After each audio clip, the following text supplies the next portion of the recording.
Biblia en Lucas capítulo 7.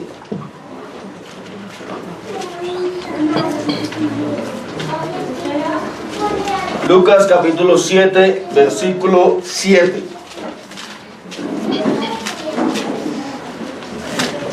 ¿Ya lo tenemos? Lucas capítulo 7 tiene: Jesús sana al siervo del centurión. Versículo 7 dice: por lo que ni aún me tuve por digno de venir a ti, pero di la palabra y mi siervo será sano. Amén. Amén. Padre, te damos las gracias por esta palabra, Señor. Empiezas tú a ministrar con tu Santo Espíritu. Padre, quita toda carne y colócate tú, Señor. Abre los oídos espirituales, nuestra mente, nuestro corazón, para que quede atesorada en nuestra vida y la pongamos por obra. En el nombre de Jesús. Amén y amén. Y en el capítulo 7 nos cuenta la historia de un centurión que tenía un siervo que estaba enfermo. Pero el centurión va a donde está Jesús y le empieza a pedir por el enfermo, por el centurión que está, por el siervo que está enfermo.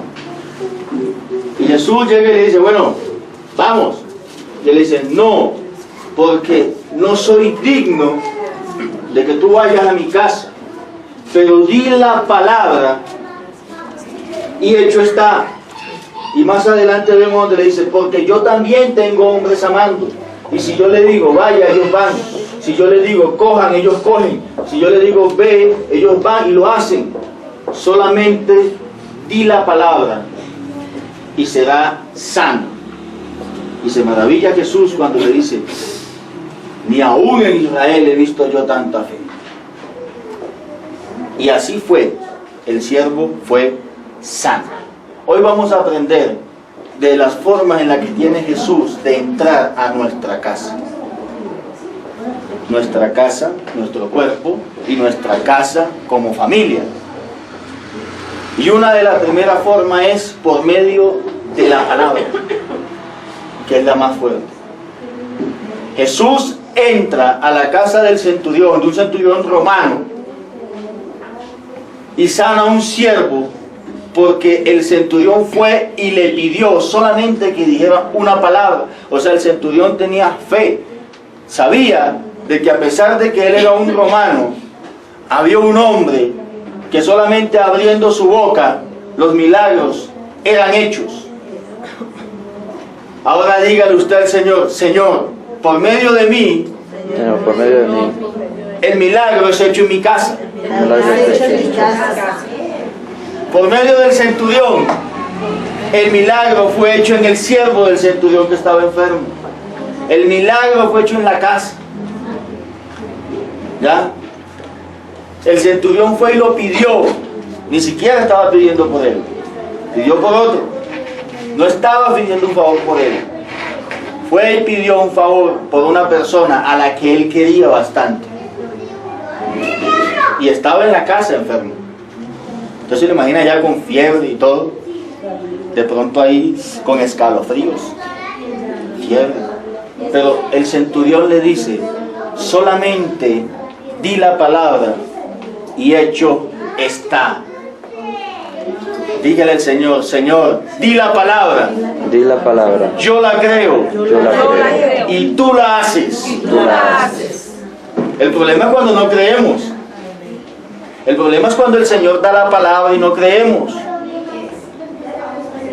Y nuestra casa, ahora por medio de usted, Dios empieza a actuar en otra persona. Cuando usted empieza a pedirle a Dios por alguien más.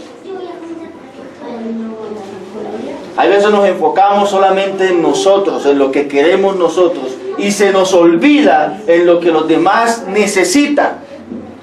Hay veces que pensamos que los problemas que usted y yo podamos tener, nadie más los tiene, porque somos los únicos mártires, porque somos los únicos que estamos sufriendo, porque nadie te entiende, porque nadie puede estar pasando lo que tú estás pasando. Y en ese momento nosotros nos convertimos en egoístas.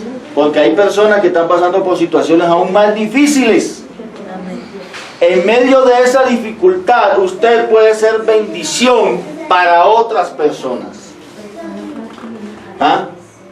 Usted no sabe cuántas veces de pronto usted en su angustia llega a alguien y usted no, pero tras de que yo tengo problemas y me viene a contarlo de una, pero usted es la solución en medio de su problema para esa persona. Por medio de usted, Dios actúa en otra persona. Dios actúa en su casa. Dios trae sanidad. Por medio de usted y yo, hay sanidad. Hay sanidad en la casa. Hay sanidad en el hogar. Hay sanidad en el que está al lado suyo, en su amigo, en su amiga, en el primo, en la prima, en el cuñado, el que esté ahí. El centurión pidió por alguien que él tenía aquí metido en su corazón. No era nada, era un criado que él había tenido desde pequeño, pero lo quería como un hijo. Y llegó y le dijo a Jesús, no, yo no soy el digno de que tú entres allá, de que tú vayas allá. ¿Cuántas veces nosotros no somos dignos de nada? Porque si no fuera por la misericordia de Dios, o sea, si fuera por nosotros, nosotros no nos merecemos nada. Pero por la misericordia de Dios, usted y yo alcanzamos las bendiciones. Dios no miró al centurión y llegó y lo por la vestimenta. Yo me lo imagino allá vestido de soldado romano. Él tuvo que haber llegado así. No llegó en blue jean y tenis porque era domingo. Él llegó vestido de soldado romano. ¿Y qué le miró el Señor? No le miró la vestimenta, le miró el corazón, le miró la fe y lo puso por ejemplo. Entonces, una de las formas que tiene Dios de entrar a la casa es por medio de usted y de mí, por medio de una palabra. Una de las formas que tiene Dios de bendecir a alguien más es por medio de usted, es por medio de mí, en las oraciones, cuando oramos por alguien más. Cuando nuestra oración no solamente se convierte en el yo, en el yo, en el yo, en el yo, sino que cuando nuestro espíritu se empieza a abrir y no solamente oramos por nosotros, sino por el hermano de la iglesia. ¿Cuántos oramos aquí por los hermanos de la iglesia? Amén. ¿Sí? Amén. Usted de pronto no se sabe el nombre, pero dice, allá el hermano, Lo visualiza. Lo visualiza, claro, el de las orejitas así, todo eso. Ya Dios sabe por qué le está pidiendo. Pero la mayoría de las veces nos enfrancamos en nuestros problemas. ¿Qué problema tenía el centurión? De pronto tenía algo que resolverse, pero pensó en su criado, en su siervo. Y en ese momento, mientras él estaba hablando con Jesús, cuando Jesús dijo, no he visto tanta fe aún ni en el pueblo de Israel, ya el siervo se estaba sanando en la casa. Ya la palabra, mientras el centurión hablaba y decía, solamente di la palabra, en el momento que terminó de decir, di la palabra, había fe en su corazón. Ya Dios estaba actuando en la casa del centurión. Ya se estaba quitando la fiebre allá del siervo. Ya se le estaba quitando el escalofrío. Mientras usted intercede por alguien, Dios está actuando en la casa, de allá donde está. Amén. El hombre, la mujer, el niño, el joven. Amén. Amén. O sea que por medio de nosotros Dios trae bendición a los demás. Por medio de nosotros. Métaselo en su cabeza y diga, yo soy una persona bendecida para bendecir. Yo soy una persona bendecida para bendecir. Amén. Yo soy no me estoy engordando yo solito, sino que por mí, por medio de mí, Dios está engordando también a otras personas. No le hablo físicamente, sino espiritual. Y físico también, porque de pronto usted es el que está sosteniendo a otra persona, le está dando el almuerzo. Mientras esta persona pues se cuadra. ¿Listo? ¿Vamos claro hasta ahí? Amén. Juan capítulo 12.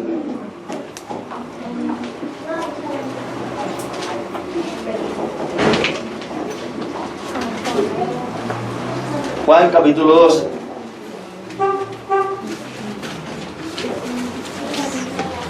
Versículo 1 dice, 6 días antes de la Pascua vino Jesús a Betania, donde estaba Lázaro, el que había estado muerto, y he aquí había resucitado de los muertos.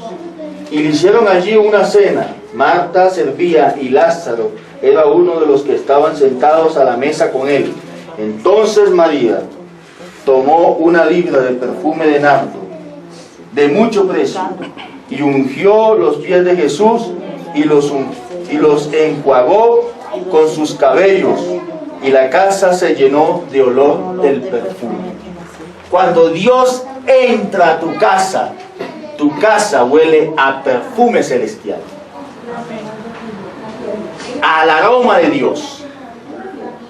¿A usted no le pasa que cuando entra a una parte usted dice, oiga, aquí se respira una paz y una tranquilidad cuando entra a la casa de un hermano, de un cristiano, una persona que anda en los caminos del Señor?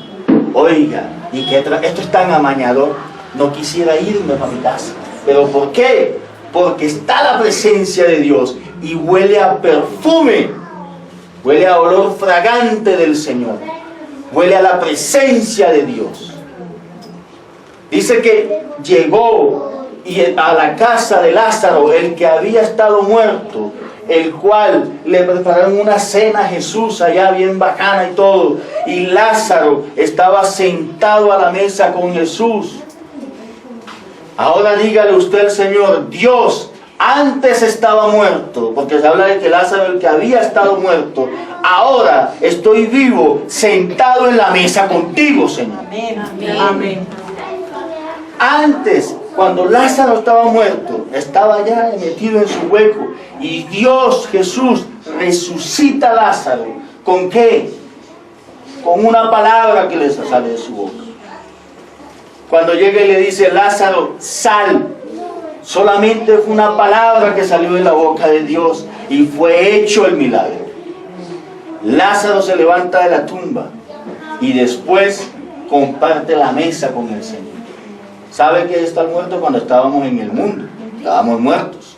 Ahora estamos sentados en la mesa con el Señor.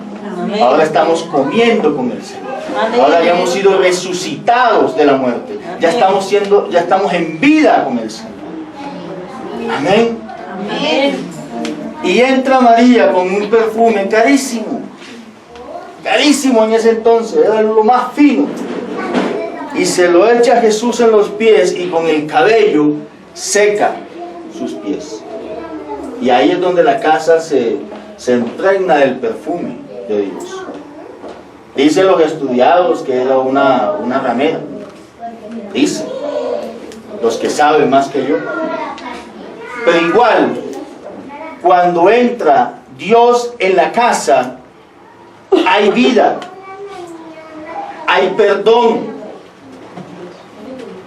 hay olor fragante al Señor. Y si Dios está en tu casa, ¿por qué te sientes muerto? ¿Por qué la oración está muerta? ¿Por qué la fe está muerta? ¿Por qué no ha habido perdón? ¿Por qué no hay olor fragante en tu vida? Si tú dices que estás con Dios y que Dios ha entrado en ti, ¿por qué sigues en el pecado, en donde la cueva de donde Dios te ha intentado sacar? ¿Por qué toca estar empujándote ahí para que vaya a empujones si ya tenemos vida?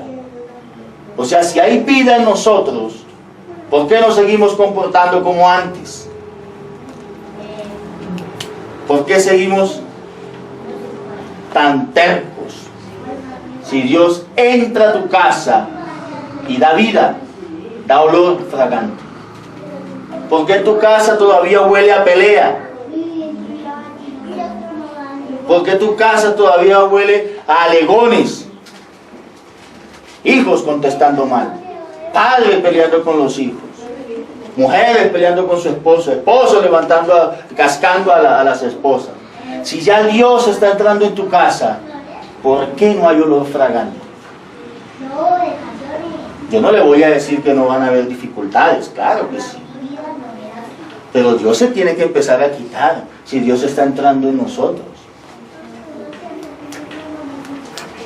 ¿Cierto? ¿O ustedes qué piensan? Amén.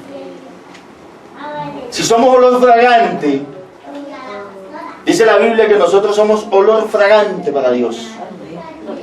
Usted huela, Cecilia, huele a perfume de Dios, huele a perfume fragante.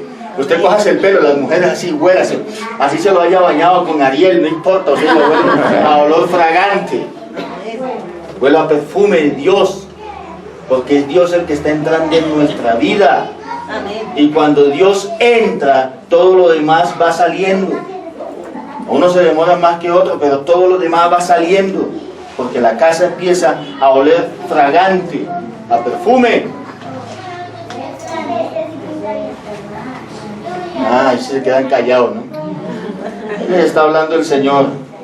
¿Está dando duro hoy o suave? Ah, entonces cuando usted vaya a alegar, cuando usted vaya a levantar su voz, cuando usted vaya a salirse de sus casillas, diga: no, Señor, yo soy olor fragante, Señor, yo soy olor fragante, Padre, y en mí ya hay vida. Yo no me puedo comportar como la persona que era antes. Amén. Cuando venga el que lo invita a la fiesta, usted diga: no, Señor, yo soy olor fragante, ya yo estoy vivo, Señor, tú me sacaste de ese hueco, tú me sacaste de esa tumba, Señor, así como Lázaro. Ahora, antes yo hacía partícipe de la mesa del pecado, ahora me siento contigo, Señor, y como de tu pan. Amén. Amén. Amén. Lázaro se sentó con Jesús y estaba comiendo de la mesa de él. Lázaro fue resucitado. La vida de Lázaro no pudo haber sido la misma. Y Lázaro era amigo de Jesús, eran llaves. Y estaba sentado a la mesa con el Señor. ¿Quiere estar sentado en la mesa con el Señor? Amén. ¿Y por qué no dice: ya estoy sentado a la mesa? ¿Ah? ¿Por qué en vez de decir quiero no dice ya estoy? Ya estoy. Me falta un poquito. Ya viene arrastrando el banco. Ya trae el banquito, ya trae la butaca. Pero en el momento que su nombre esté escrito en el espaldar de la silla, sentada en la mesa del Señor, cuide su vida para que la silla no sea quitada. Amén. Amén. Amén. Cuide su testimonio para que su silla no sea quitada de la mesa. Amén. Las personas que estaban con Jesús tenían que cuidar su testimonio para que la mesa, para que la silla, no, tampoco era cualquiera, para que la silla no fuese quitada. Eran los invitados de Jesús. Hicieron el banquete. Es bonito cuando Dios nos invita y nos sienta en la mesa de Él. Es bonito. Y llega la mujer a donde está Jesús y le echa el perfume y lo seca con sus cabellos. ¿Por qué lo secaba con sus cabellos? ¿Por qué no llevó una toalla? ¿Por qué no llevó una túnica? ¿Por qué no se quitó alguna bufanda que llevaba? Le voy a decir algo. El perfume que le echó esa mujer a los pies del Señor era lo más fino que había en ese entonces, era lo mejor. Y a Dios hay que darle lo mejor de nosotros. Ella no pudo llevar el perfume más barato, porque ese perfume representaba lo que ella le estaba diciendo a Jesús, que ella le estaba entregando a Él. Amén. Que se merecía. Y llega y lo seca con sus cabellos, porque en ese entonces el cabello para la mujer era algo, según las leyes, era algo, digamos, no lo podía cortar, tenía que estar bien cuidadito. Era como ese velo de la mujer. Y le seca los pies con el cabello, diciéndole: yo te entrego de mí lo mejor que tengo y lo más sagrado que tengo, te lo doy a ti, Señor. ¿Y por qué a veces le entregamos al Señor las migajas? Lo que sobra. Ni siquiera nos tomamos el tiempo para ir a la iglesia. Vamos a ver si alcanzo a ir. Oiga, qué descaro. Y le pedimos al Señor milagros. Y le pedimos al Señor que actúe en nuestra casa y nosotros no hacemos nada. Y le pedimos al Señor, Dios, Padre mío, haz un milagro y yo voy a ver si alcanzo a ir a la iglesia el domingo. Porque primero me tengo que ir por allá a hacer una vuelta. ¿Está entregando lo mejor a Dios? No.